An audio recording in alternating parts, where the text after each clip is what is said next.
tough things that happen relationally, working in ministry, and just in life across the board.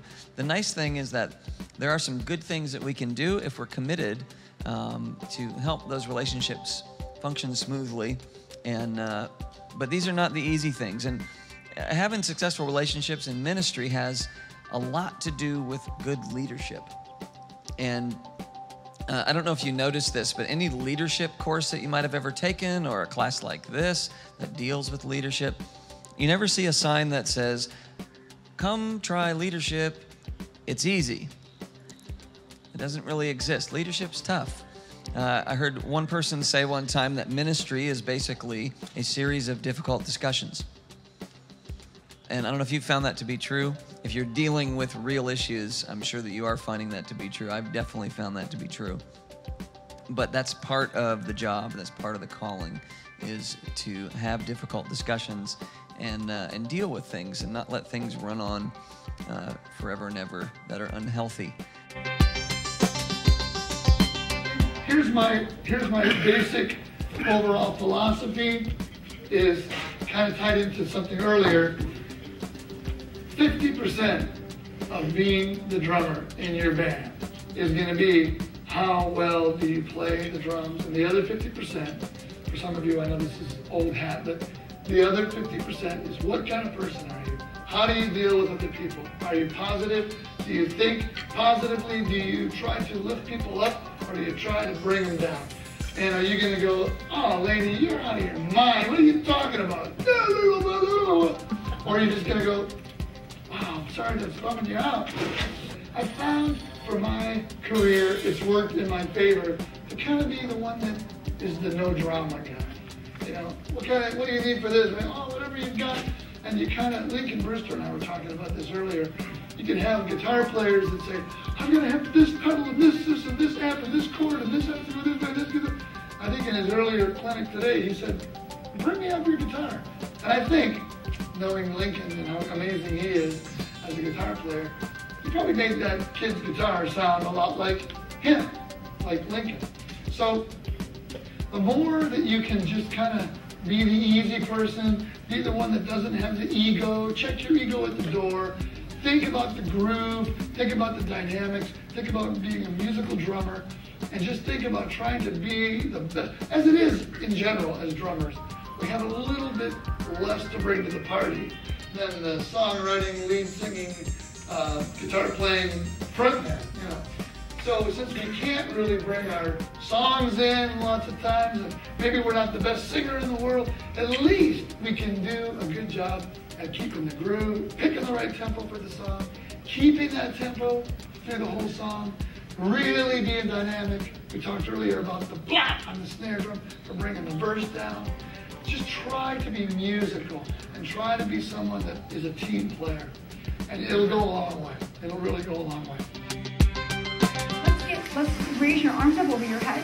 And I want you to feel like you're untucking your shirt. That's how far you're pulling it up, okay? And you should raise your rib cage. Sorry if you didn't have the right shirt. I want you to feel where your rib cage is. When your rib cage is right there, it's not settling and putting pressure on your diaphragm. That's good. Now, bring your arms down. Please look out for your neighbor. But keep your rib cage right where it was.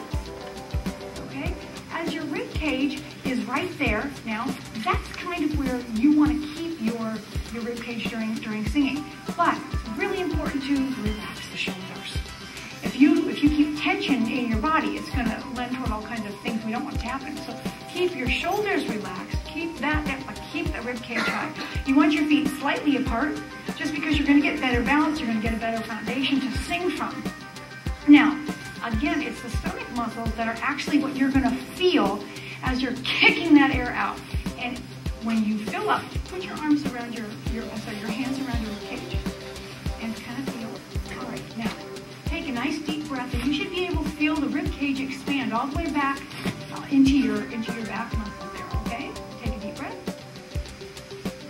and I want you to feel it into your back. Okay, you want to be able to expand all the way into the back so you're getting a good full expansion. Now let it out slowly and feel it collapse. This pattern is like a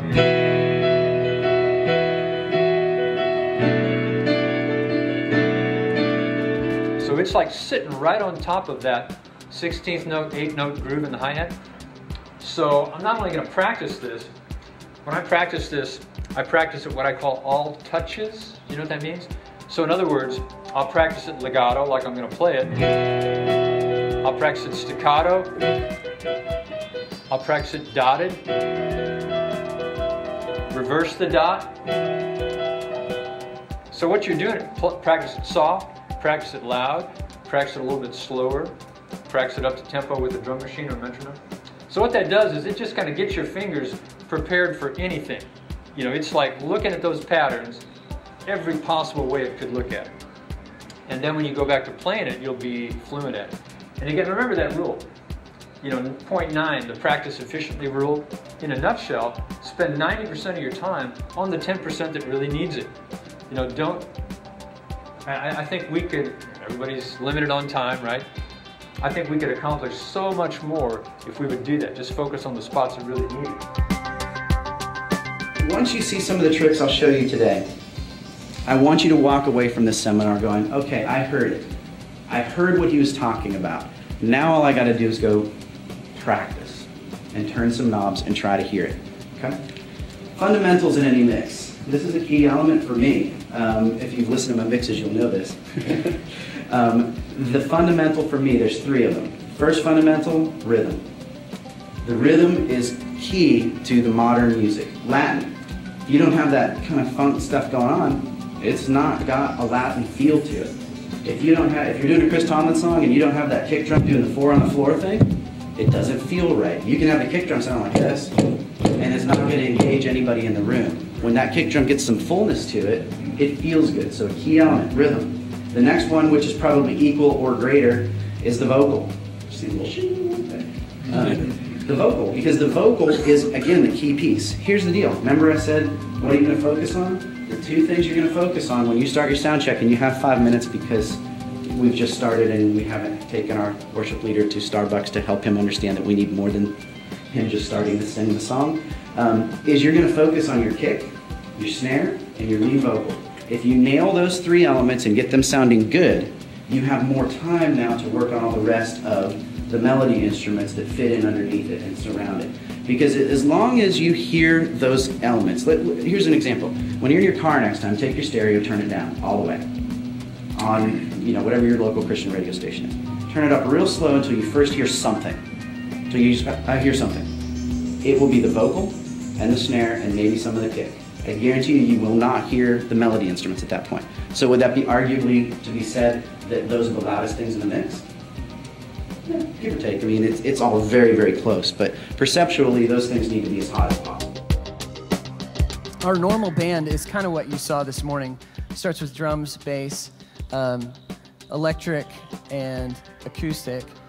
When we set up a normal weekend, we usually have 2 acoustics and 1 electric most of the time. Sometimes we'll swap that out and do 2 electrics and 1 acoustic. Keys, percussion, and 2 to 3 vocalists that just do that. Obviously, with all of those people involved, there's a ton going on all at once, or can be, right? So the key to me in making it sound great to everybody out front is that everybody has to think in terms of their part and how that works with everything else. Would you agree with that? I feel like kind of common sense here, but let's just set the ground rules. Everybody okay with that? You have to think about your piece in terms of the whole and how that fits with everything else, okay?